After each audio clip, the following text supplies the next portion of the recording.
Assalamualaikum warahmatullahi wabarakatuh. Waalaikumsalam warahmatullahi wabarakatuh. Hai Sobat Abata, perkenalkan nama saya Nurul Imani, biasanya dipanggil Kak Iim. Nah Sobat Abata, kali ini kita sedang berada di studio Abata Movement Indonesia. Kepo kan apa itu Abata Movement Indonesia? Kali ini Kak Iim langsung mendatangkan dari koordinator Abata Movement Indonesia. Nah, Kak Afi namanya. Bisa kenalan dulu Kak? Halo semuanya, perkenalkan nama aku Novia Anafi. Biasanya teman-teman akrab panggil aku Kak Afi. Ya, halo Kak Afi. Semuanya. Ya, selamat hari ya Kak ya. Alhamdulillah. Kak Afi gimana kabarnya? Alhamdulillah sehat. Alhamdulillah sehat. Sobat Abata, gimana kabarnya? Alhamdulillah sehat ya sobat. Oke. Alhamdulillah. Oke Kak Afi, ini kan banyak teman-teman yang tanya ya Kak terkait apa sih Abata Movement Indonesia. Nah, ada teman-teman tuh yang mengira Abata itu donat dan sebagainya Kak. Ini kita beda ya Kak ya, bukan merek donat ya Kak ya. Langsung aja ya teman-teman, Kak Afi juga langsung jawab ya Kak. Abata itu sebenarnya apa sih Kak? Dari perjalanan dari awal hingga sampai saat ini tuh pertama tercetusnya Abata Movement Indonesia itu alasannya apa? Gitu. Oke, terima kasih Kak Iim sudah mengawali pembahasan kita pada hari ini ya. Kita sedang membahas tentang Abata gitu ya. Jadi Abata ini sebenarnya nggak cuma Abata aja ya, ada kelengkapnya ya, Abata Movement Indonesia gitu ya. Adalah sebuah gerakan dan yang alhamdulillah sampai saat ini sudah bisa ada formal legalnya ya dalam bentuk yayasan. Tapi awalnya kita memang gerakan sosial pendidikan ya. Oh iya. Kita awal berdiri itu tahun 2020 waktu itu ya, masih masa-masa dalam obrolan-obrolan kita sesama tim yang pada saat itu ya ada 5-6 orang kalau tidak salah waktu itu. Waktu 2020 kita ingat ya sama-sama kita mengalami hal yang pada saat itu sulit ya. Iya. Dan tapi alhamdulillah ternyata ada banyak hikmahnya ketika itu masa COVID-19 ya, pandemi. Betul. Nah waktu itu kami awalnya adalah sebuah komunitas, bukan komunitas juga, jadi kayak sudah ada pertemanan gitu ya, dalam circle pertemanan yang mana memang kita mahasiswa pada saat itu masih mahasiswa, aktif di kampus, aktif di organisasi, juga ada lini bisnis yang kami mau bangun gitu ya, mau kita jalankan gitu ya. Dan waktu ada pandemi kita merasa apa ya yang harus kita kontribusikan gitu ya dalam hal sosial pendidikan gitu ya. Waktu itu kan kita ada ini ya, bisnis buku gitu ya. Waktu itu buku dan Al-Quran. Ada salah satu customer kita itu minta untuk order gitu ya, order Al-Quran dalam jumlah yang agak banyak gitu ya, untuk disalurkan ke sebuah tempat gitu ya. Makanya kenapa ya kita kepikiran nih, kenapa enggak kita buat sekalian nih gerakan yang mewadahi bagaimana kita menjembatani dari yang membutuhkan Al-Quran gitu ya ke tempat yang lain. Dan selain itu hanya pendukung ya. Jadi sebenarnya kita ada mimpi yang sama gitu ya, tentang sebuah keresahan gitu ya, kegelisahan. Waktu itu memang muncul ya berita-berita pun sampai sekarang ya, saya kira juga masih ada berita-berita tentang kenakalan remaja gitu ya, tentang mirisnya anak-anak yang di bawah umur tapi sudah ada kasus-kasus pornografi, kemudian sudah berani sama orang tua dan gurunya dengan berbagai faktor yang melatar belakangi mereka banget gitu ya. Itu yang pertama, keresahan kita.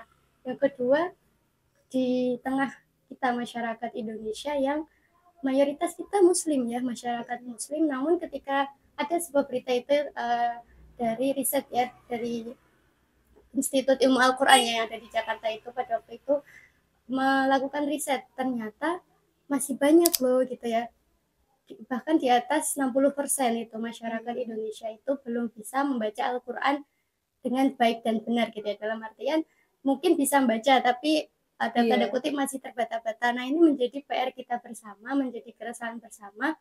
Yuk kita bikin apa ya, gerakan inisiasi yang bisa mulai dari lingkungan sekitar kita ya. Kita tentunya nggak mungkin nih langsung bisa se-Indonesia, tapi bagaimana kita mulai dari lingkungan kita, nanti semoga bisa menginspirasi ke seluruh Indonesia seperti itu. Jadi kita waktu itu merintis gerakan apa yang bisa kita kolaborasikan gitu ya sama masyarakat sekitar gitu. Ya keren ya kayaknya diawali dari seorang mahasiswa ya kak Iya, ya. kita semua waktu itu tim ya, nggak hanya saya ya, banyak teman-teman juga yang mendukung gerakan ini ya, kita bareng-bareng membahas ini.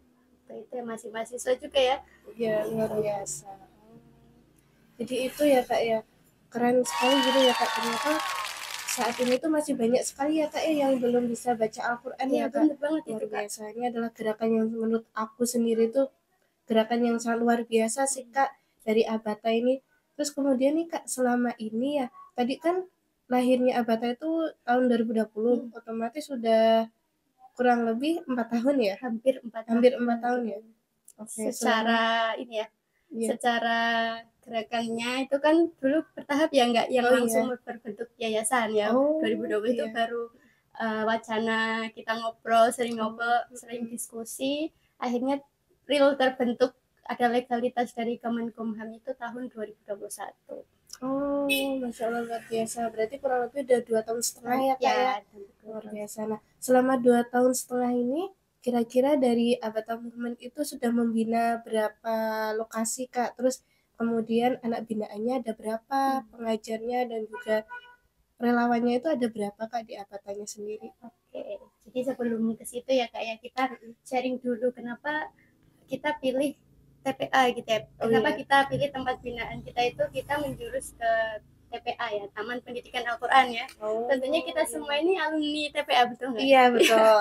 Kita semua dan penonton mestinya adalah kebanyakan ya dari kita dulu itu ikut, kalau nggak yang namanya TPA, TPQ, kalau nggak apa madrasah diniyah ya, Madin yang sore itu biasanya ya.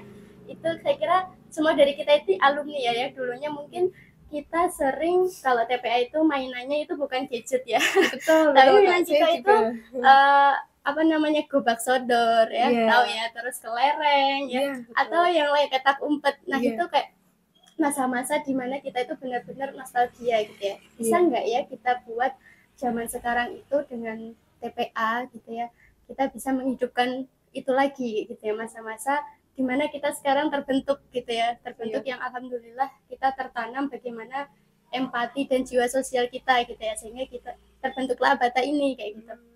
Makanya kenapa kita pilih TPA tadi, karena upaya kita itu dengan pembinaan gitu ya.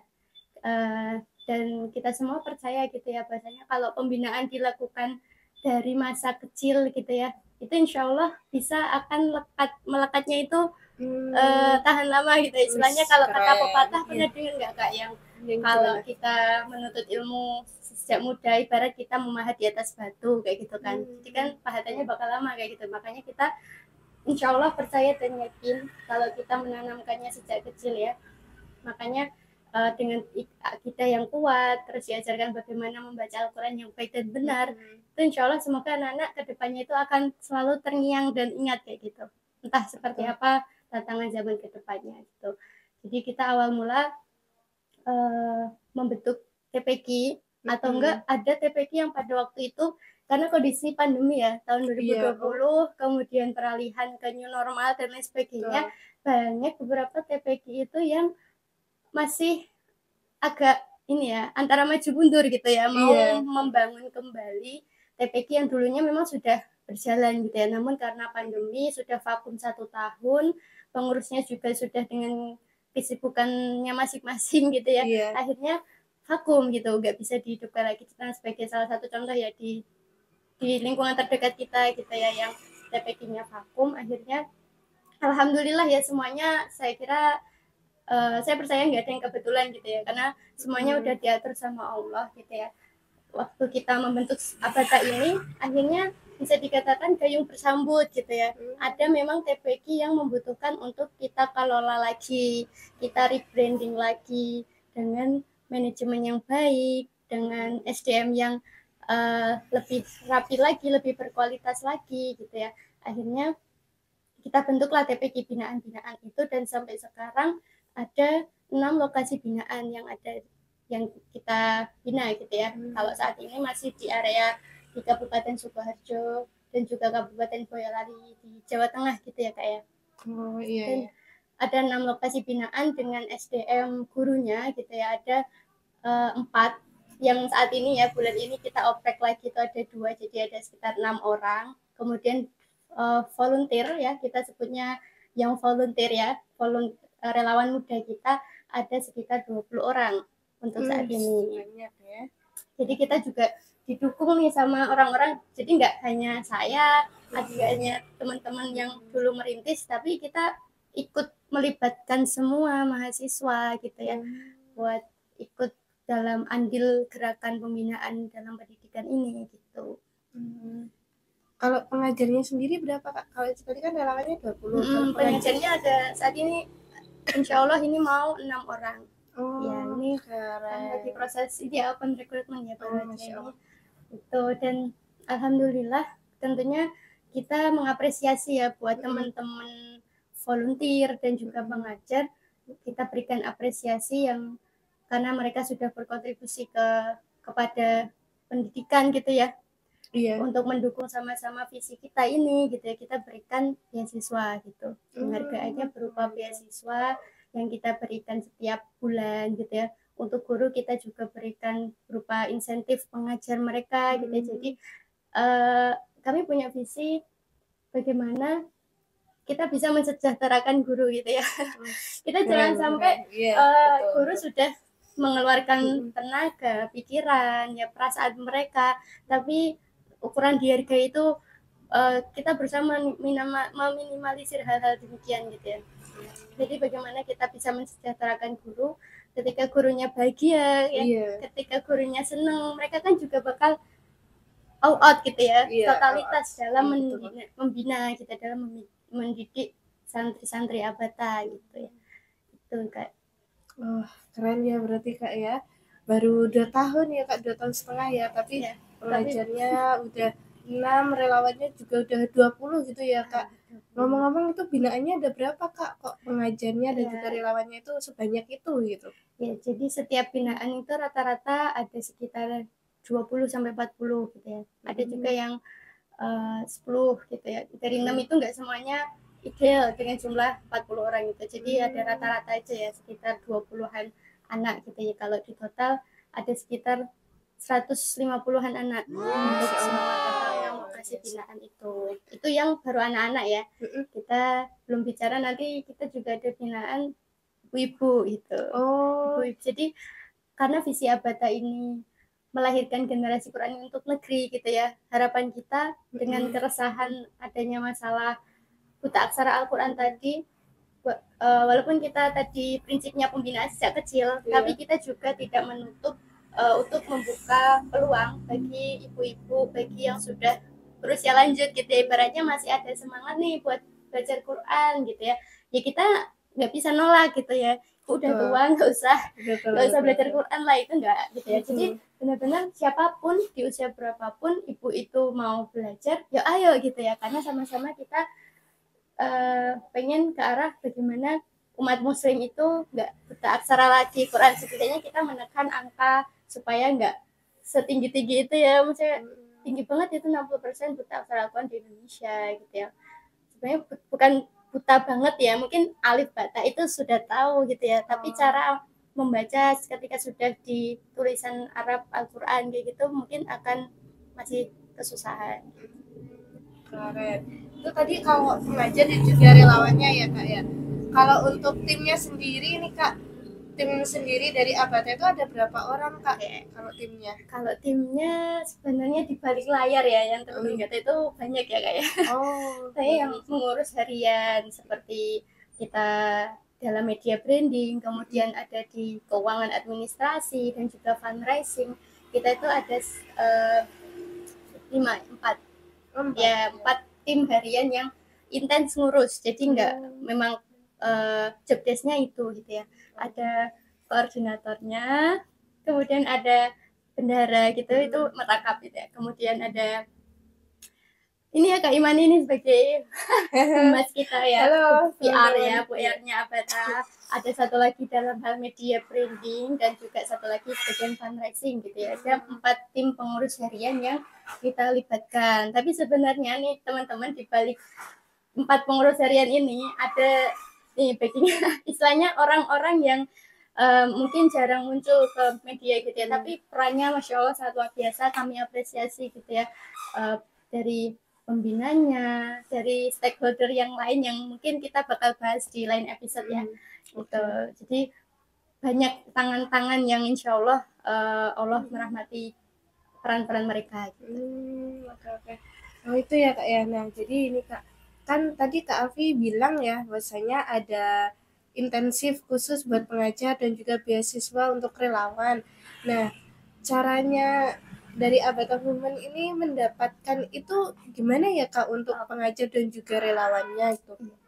Iya, tentunya awal-awal mungkin dari kantong-kantong sendiri bisa dikatakan dari tim ya. Tapi nggak lama, maksudnya kita nggak bisa nih, namanya juga gerakan sosial ya. Gerakan sosial itu ya melibatkan masyarakat, dapat dukungan masyarakat. Kalau masyarakat nggak menyambut, berarti gerakan sosial itu bisa dikatakan belum dibutuhkan di masyarakat. Nyatanya alhamdulillah ketika kita mengajak masyarakat nih dengan konsep kolaborasi ya Kak ya. Kita ada namanya konsep kolaborasi. Alhamdulillah sampai saat ini ada berapa Kak? Total kolaborator kita alhamdulillah sampai 50 orang lebih gitu ya, yang sampai saat ini mendukung gitu ya, sama-sama dalam kolaborasi, baik itu ilmuwan ya, kolaborasi pemikiran, kolaborasi pendanaan, kolaborasi tenaga, semuanya alhamdulillah mendatangi ya istilahnya. Dan mungkin kita bakal bahas ya kayak next time. Oke. Next kita akan bahas ya tentang semuanya ya, konsep kita ya, yang mana kolaborasi yang beda ya dengan NGO yang lain. Kita ada, insya Allah prinsip kita itu kolaborasi 100% digunakan untuk keperluan program ya, untuk keperluan program gitu ya Kak. Berarti itu enggak ditimbun gitu enggak ya Kak ya, hasil dari kolaborasi teman-teman insya Allah setiap kolaborasi langsung, karena ada tadi ya beasiswa kita salurkan per bulannya gitu ya Kak ya. Next mungkin kita bahas lebih. Oke, siap Kak ya. Oh ya itu baik Kak Afi, terima kasih ya untuk pertemuan kali ini. Buat sebenarnya saya masih kepo ini Kak terkait tentang kurikulumnya itu gimana. Terus banyak yang bisa kita kulik ya. Betul, terus kemudian Kak Afi itu mendapatkan kolaborasi biar tetap dan juga kolaborasinya kelanjutan gitu semacam apa itu saya kepo gitu Kak. Saya tuh pengen tahu lebih dalam Abata itu sebenarnya Kak. Oke, mungkin kita kenalin ya teman-teman semua. Ya mungkin untuk perkenalan kali ini ya, pertemuan kali ini biar teman-teman juga sedikit mengenal terkait tentang Abata, mungkin sampai sini dulu ya Kak Afi ya. Siap. Next insya Allah kita akan bahas lagi teman-teman lebih dalam lagi terkait Abata Movement Indonesia itu apa ya. Ini untuk gambaran awal aja, perjalanan awal tentang Abata ya teman-teman. Nanti terkait tentang kurikulum, fundraising itu next pertemuan selanjutnya. Oke, terima kasih Kak Afi. Sama-sama. Ya, sampai jumpa di lain kesempatan teman-teman. Wassalamualaikum warahmatullahi wabarakatuh. Terima kasih teman-teman. Sampai jumpa. Jangan lupa subscribe kami ya.